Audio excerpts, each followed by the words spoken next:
আজি 8/6/2024 বৰ্ষৰ প্ৰাতঃ মুৰলী। ওম শান্তি। বাপ-দাদা মধুবন। আজি বাবাই কৈছে, মৰমৰ সন্তানসকল, স্মৃতিৰে বিকৰ্ম বিনাশ হয়, ধ্যানেৰে নহয়। ধ্যানটো হৈছে পাই পইচাৰ খেল, সেয়েহে ধ্যানত যোৱাৰ আশা নাৰাখিবা। প্ৰশ্ন: মায়াৰ ভিন্ন ভিন্ন ৰূপৰ পৰা ৰক্ষা পাবৰ কাৰণে পিতাই কোনটো এটা কথাৰ ক্ষেত্ৰত সাৱধান কৰি দিয়ে? উত্তৰ: মৰমৰ সন্তানসকল, ধ্যানত যোৱাৰ আশা নাৰাখিবা। জ্ঞান যোগৰ সৈতে ধ্যানৰ কোনো সম্পৰ্ক নাই। মুখ্য হৈছে পঢ়া। কোনোৱে ধ্যানত গৈ কয়, মোৰ তাত মামা আহিল, বাবা আহিল। এয়া সকলো সূক্ষ্ম মায়াৰ সংকল্প। ইয়াৰ পৰা বহুত সাৱধানে থাকিব লাগে। অনেক সন্তানৰ শৰীৰত মায়া প্ৰৱেশ কৰি ওলোটা কাম কৰাই দিয়ে, সেয়েহে ধ্যানৰ আশা ৰাখিব নালাগে। ওম শান্তি। মৰমৰ আত্মিক সন্তানসকলে এইটোতো বুজি গৈছে যে এফালে ভক্তি, আনফালে জ্ঞান। ভক্তিৰ পৰিসৰ বিশাল আৰু শিকাওঁতাও অনেক আছে।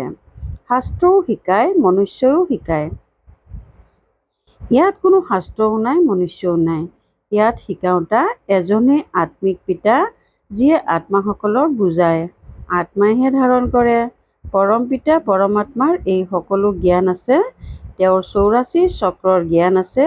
সেয়েহে তেওঁকো স্বদৰ্শন চক্ৰধাৰী বুলি ক'ব পাৰি। আমাক সন্তানসকলকো তেওঁ স্বদৰ্শন চক্ৰধাৰী কৰি আছে। বাবাও ব্ৰহ্মাৰ শৰীৰত আছে, সেয়েহে তেওঁক ব্ৰাহ্মণ বুলিও ক'ব পৰা যায়। আমিও তেওঁৰ সন্তান, ব্ৰাহ্মণৰ পৰা দেৱতা হওঁ। এতিয়া পিতাই বহি স্মৃতিৰ যাত্ৰা শিকায়। ইয়াত সৎযোগ আদিৰ কোনো কথাই নাই।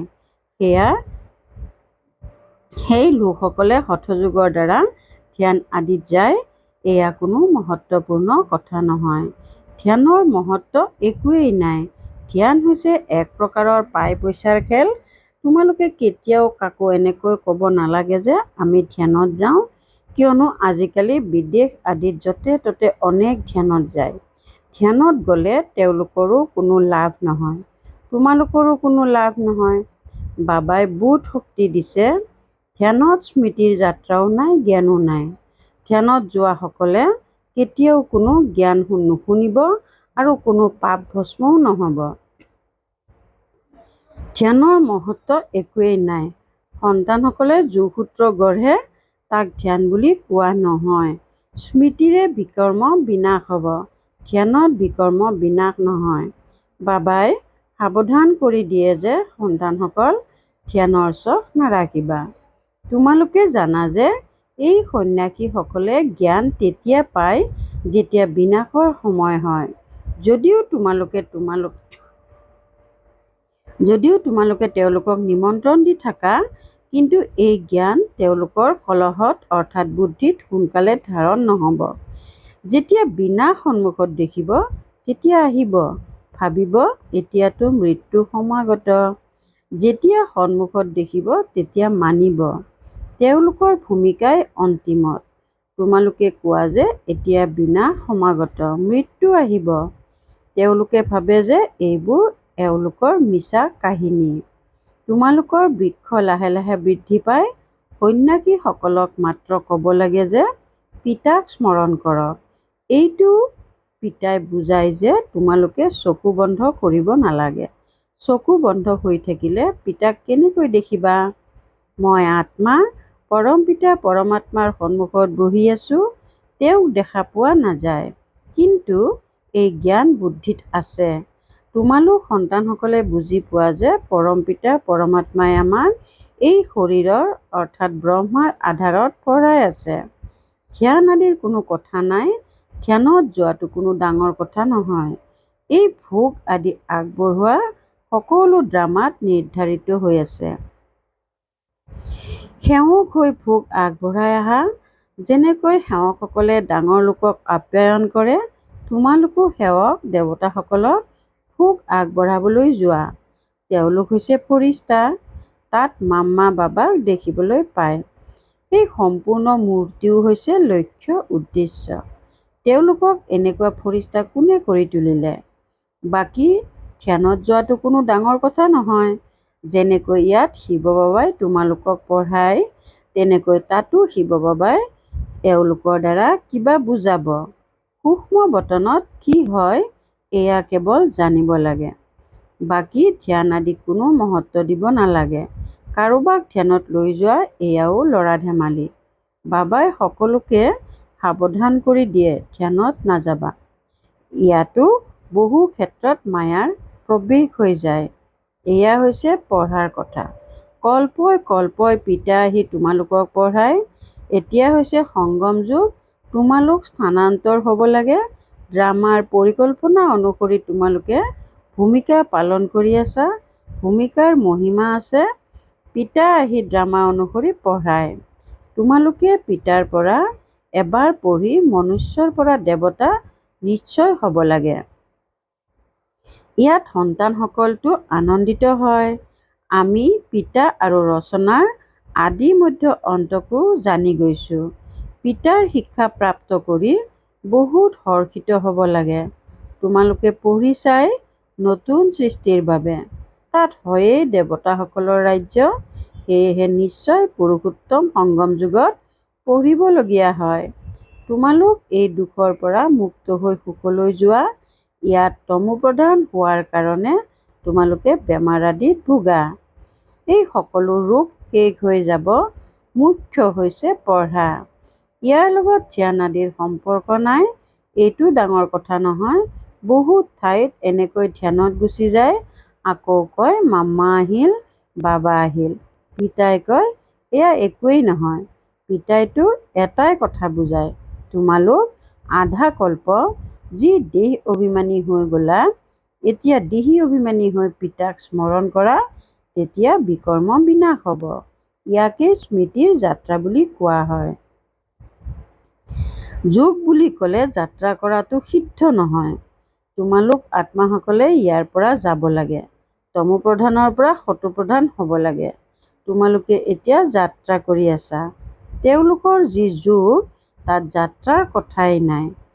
হঠযোগীটো অৰ্থাৎ যিসকলে শৰীৰক কষ্ট দি যোগাভ্যাস কৰে, অনেক আছে। সেয়া হৈছে হঠযোগ। এয়া হৈছে পিতাক স্মৰণ কৰা। পিতাই কয় মৰমৰ সন্তানসকল, নিজক আত্মা বুলি বুজা। এনেকৈ আৰু কোনেও কেতিয়াও নুবুজাব। এয়াতো হৈছে পঢ়াৰ কথা। পিতাৰ সন্তান হ'লা, আকৌ পঢ়িব আৰু পঢ়াব লাগে। বাবাই কয় তোমালোকে সংগ্ৰহালয় খোলা, নিজে নিজে তোমালোকৰ ওচৰলৈ আহিব। নিমন্ত্ৰণ কৰাৰ কষ্টই নহ'ব। ক'ব এই জ্ঞানটো বহুত ভাল, কেতিয়াও শুনা নাই। ইয়াততো চৰিত্ৰ শুধৰণি হয়। মুখ্য হৈছে পবিত্ৰতা, যাৰ কাৰণেই হুলস্থুল আদি হয়। বহুত অকৃতকাৰ্যও হয়। তোমালোকৰ অৱস্থা এনেকুৱা হৈ যায় যে এইখন সৃষ্টিত থাকিও তেওঁলোকক নেদেখা। খাওঁতে লওঁতেও তোমালোকৰ বুদ্ধি সেইফালে থাকিব লাগে। যেনেকৈ পিতাই নতুন ঘৰ নিৰ্মাণ কৰালে, তেতিয়া সকলোৰে বুদ্ধি নতুন ঘৰৰ ফালে গুচি যায় নহয়। এতিয়া নতুন সৃষ্টি ৰচনা হৈ আছে। বেহদৰ পিতাই বেহদৰ ঘৰ নিৰ্মাণ কৰি আছে। তোমালোকে জানা যে আমি স্বৰ্গবাসী হ'বলৈ পুৰুষাৰ্থ কৰি আছোঁ। এতিয়া চক্ৰ পূৰা হ'ল। এতিয়া আমি ঘৰ আৰু স্বৰ্গলৈ যাব লাগে। গতিকে তাৰ কাৰণে পবিত্ৰও নিশ্চয় হ'ব লাগে। স্মৃতিৰ যাত্ৰাৰে পাৱন হ'ব লাগে। স্মৃতিতেই বিঘিনি আহে। ইয়াতে তোমালোকৰ যুদ্ধ। পঢ়াত যুদ্ধৰ কথা নাথাকে। পঢ়াটো একেবাৰেই সৰল। 84 চক্ৰ জ্ঞানটো বহুত সহজ। বাকী নিজক আত্মা বুলি বুজি পিতাক স্মৰণ কৰা। এই ক্ষেত্ৰত পৰিশ্ৰম কৰিবলগীয়া হয়। পিতাই কয় স্মৃতিৰ যাত্ৰাক নাপাহৰিবা। অতি কমেও 8 ঘণ্টাটো নিশ্চয় স্মৰণ কৰিবা। শৰীৰ নিৰ্বাহৰ কাৰণেও কৰ্মও কৰিব লাগে, টোপনিও যাব লাগে। সহজ মাৰ্গ নহয় নহয়। যদি কোৱা হয় টোপনি নাযাবা, এয়াতো হঠযোগ হৈ গ'ল। হঠযোগীটো বহুত আছে। পিতাই কয় সেইফালে একোৱেই নাচাবা, তাৰ পৰা একো লাভ নহয়। কিমান হঠযোগ আদি শিকায়, সেয়া সকলো হৈছে মনুষ্য মত। তোমালোক আত্মা, আত্মাইহে শৰীৰ ধাৰণ কৰি ভূমিকা পালন কৰে। ডাক্তৰ আদি হয়, কিন্তু মনুষ্য দেহ অভিমানী হৈ গৈছে মই অমুক। এতিয়া তোমালোকৰ বুদ্ধিত আছে যে মই আত্মা, পিতাও হৈছে আত্মা। এই সময়ত তোমালোক আত্মাসকলক পৰম পিতাই পঢ়ায়, সেইকাৰণে গায়ন আছে, আত্মা পৰমাত্মা পৃথকে থাকিল বহুকাল, কল্পই কল্পই মিলিত হয়। বাকী এয়া যি জগতবাসী আছে, সেই সকলো দেহ অভিমানত আহি দেহ বুলি বুজিয়েই পঢ়ে আৰু পঢ়ায়। পিতাই কয়, মই আত্মাসকলক পঢ়াওঁ। বিচাৰপতি আইনজ্ঞ আদিও আত্মাই হয়। তোমালোক আত্মাসকল শতপ্ৰধান পবিত্ৰ আছিলা, আকৌ তোমালোকে ভূমিকা পালন কৰি কৰি সকলো পতিত হৈ গলা। সেইবাবে আহ্বান জনোৱা, বাবা আহি আমাক পাৱন আত্মা কৰি তোলক। পিতাটো হয়েই পাৱন। এই কথা যেতিয়া শুনিবা তেতিয়া ধাৰণ হ'ব।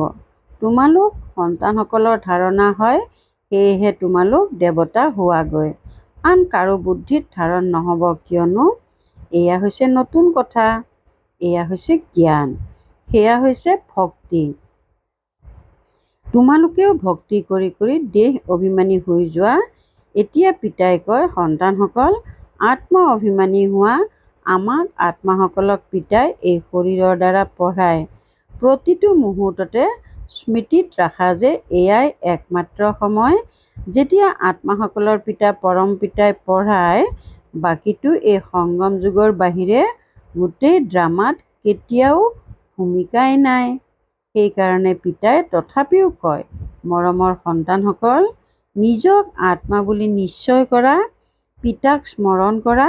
এয়া বহুত উচ্চ যাত্ৰা। আৰোহণ কৰিলে বৈকুণ্ঠ ৰস, বিকাৰত অধপতিত হ'লে একেবাৰে ভাগি ছিগি চুৰমাৰ হৈ যায়। তথাপিও স্বৰ্গলৈতো আহিব, কিন্তু পদ বহু কম হ'ব। এয়া ৰাজধানী স্থাপনা হৈ আছে, ইয়াত কম পদধাৰীও লাগে। সকলোৱে জানো জ্ঞানত চলে? তেনেহ'লেতো পিতাই বহুত সন্তান পোৱা উচিত। যদি পায়ো সেয়া অলপ সময়ৰ বাবে। তোমালোক মাতাসকলৰ মহিমা বহুত আছে। বন্দে মাতৰম বুলিও গায়ন কৰা হয়। জগদম্বাৰ কিমান ডাঙৰ মেলা লাগে, কাৰণ বহুত সেৱা কৰিছে। যিয়ে বহুত সেৱা কৰে তেওঁলোক ডাঙৰ ৰজা হয়। দিলৱাৰা মন্দিৰত তোমালোকৰেই স্মৃতিসৌধ আছে। তোমালোক কন্যাসকলে বহুত সময় উলিয়াব লাগে। তোমালোকে ভোজন আদি ৰান্ধোতে পিতাৰ স্মৃতিত থাকি বহুত শুদ্ধ ভোজন ৰান্ধিব লাগে, যাতে কাৰোবাক খোৱালে তেওঁৰো অন্তৰ শুদ্ধ হৈ যায়। এনেকুৱা বহুত কম আছে যিয়ে এনেকুৱা ভোজন খাবলৈ পায়। নিজক সোধা, মই শিৱ বাবাৰ স্মৃতিত থাকি ভোজন ৰান্ধোনে, যাতে যিয়ে খায় তেওঁৰ অন্তৰ গলি যায়, বাৰে বাৰে স্মৃতি পাহৰি যায়। বাবাই কয়, পাহৰাটোও ড্ৰামাত নিৰ্ধাৰিত হৈ আছে, কাৰণ তোমালোক এতিয়াও 16 কলা সম্পন্নতো হোৱা নাই। সম্পূৰ্ণ নিশ্চয় জন্মিব লাগে। পূৰ্ণিমাৰ চন্দ্ৰমা কিমান উজ্জ্বল, পাছত কম হৈ হৈ ৰেখা এডালহে থাকেগৈ, ঘোৰ অন্ধকাৰ হৈ যায়, আকৌ পূৰ্ণ আলোক হয়। এই বিকাৰ আদি এৰি পিতাক স্মৰণ কৰি থাকিলে তোমালোক আত্মা সম্পূৰ্ণ হৈ যাবা। তোমালোকে বিচৰা মহাৰজা হওঁ, কিন্তু সকলোৱেতো হ'ব নোৱাৰে। পুৰুষাৰ্থ সকলোৱে কৰিব লাগে, কিছুমানেতো একোৱেই পুৰুষাৰ্থ নকৰে। সেইকাৰণে মহাৰথী অশ্বাৰোহী পদাতিক বুলি কোৱা হয়। মহাৰথীৰ সংখ্যা তাকৰ। প্ৰজা বা সৈনিক যিমান থাকে সিমান কামাণ্ডাৰ বা মেজৰ নাথাকে। তোমালোকৰ মাজতো কামাণ্ডাৰ, মেজৰ, কেপ্টেইন আছে, পদাতিকো আছে। তোমালোকৰো এয়া আত্মিক সেনা নহয় জানো?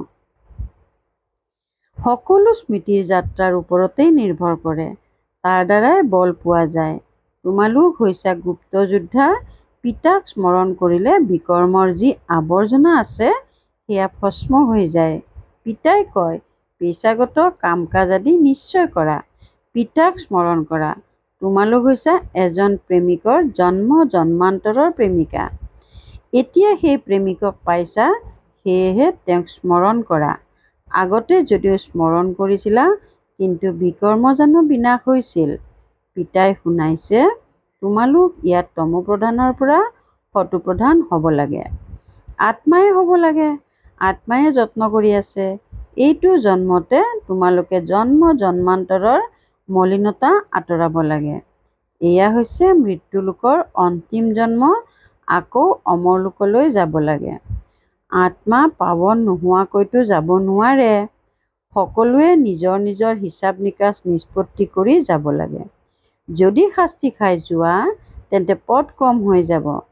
যিসকলে শাস্তি নাখায় তেওঁলোককহে মালাৰ ৮ মণি বুলি কোৱা হয়। ৯ ৰত্নৰে আঙঠি আদি গঢ়ে। এনেকুৱা হ'বলৈ হ'লে পিতাৰ স্মৃতিত থাকিবলৈ বহুত যত্ন কৰিব লাগে। ভাল বাৰু, অতি মৰমৰ কল্পৰ পাছত পুনৰাই মিলিত হোৱা সন্তানসকলৰ প্ৰতি মাতা পিতা বাপ দাদাৰ স্নেহপূৰ্ণ স্মৰণ আৰু সুপ্ৰভাত। আত্মিক পিতাৰ আত্মিক সন্তানসকলক নমস্কাৰ। ধাৰণাৰ বাবে মুখ্য সাৰ ১ নম্বৰ, সংগম যুগত নিজকে স্থানান্তৰ কৰিব লাগে। পঢ়া আৰু পবিত্ৰতাৰ ধাৰণাৰে নিজৰ চৰিত্ৰ শুধৰাব লাগে। ধ্যান আদিৰ ৰুচি ৰাখিব নালাগে। ২ নম্বৰ, শৰীৰ নিৰ্বাহৰ অৰ্থে কৰ্মও কৰিব লাগে, টোপনিও যাব লাগে। হঠ যোগ নহয়, কিন্তু স্মৃতিৰ যাত্ৰা কেতিয়াও পাহৰিব নালাগে।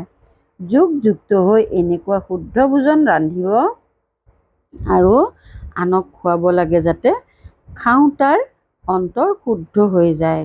বৰদান, নিজৰ সূক্ষ্ম শক্তিসমূহৰ ওপৰত বিজয়ী হওঁতা ৰাজঋষি স্বৰাজ্য অধিকাৰী আত্মা হোৱা। নিজৰ সূক্ষ্ম শক্তিসমূহৰ ওপৰত বিজয়ী হওঁতা ৰাজঋষি স্বৰাজ্য অধিকাৰী আত্মা হোৱা। কৰ্মেন্দ্ৰিয় জিত হোৱাটো সহজ, কিন্তু মন বুদ্ধি সংস্কাৰ এই সূক্ষ্ম শক্তিসমূহৰ ওপৰত বিজয়ী হোৱা এইটো সূক্ষ্ম অভ্যাস। যি সময়ত যিটো সংকল্প, যি সংস্কাৰ জাগ্ৰত কৰিব খোজা, সেয়াই সংকল্প, সেয়াই সংস্কাৰ সহজে ধাৰণ কৰিব পাৰা। ইয়াকে সূক্ষ্ম শক্তিসমূহৰ ওপৰত বিজয়ী অৰ্থাৎ ৰাজঋষি স্থিতি বুলি কোৱা হয়।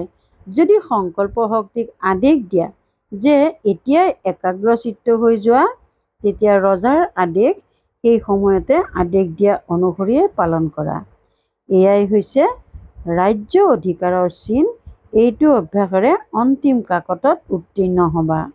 শ্লোগান, সেৱাৰ দ্বাৰা যি দোৱা পোৱা যায় সেয়াই সকলোতকৈ শ্ৰেষ্ঠ উপহাৰ। সেৱাৰ দ্বাৰা যি দোৱা পোৱা যায় সেয়াই সকলোতকৈ শ্ৰেষ্ঠ উপহাৰ।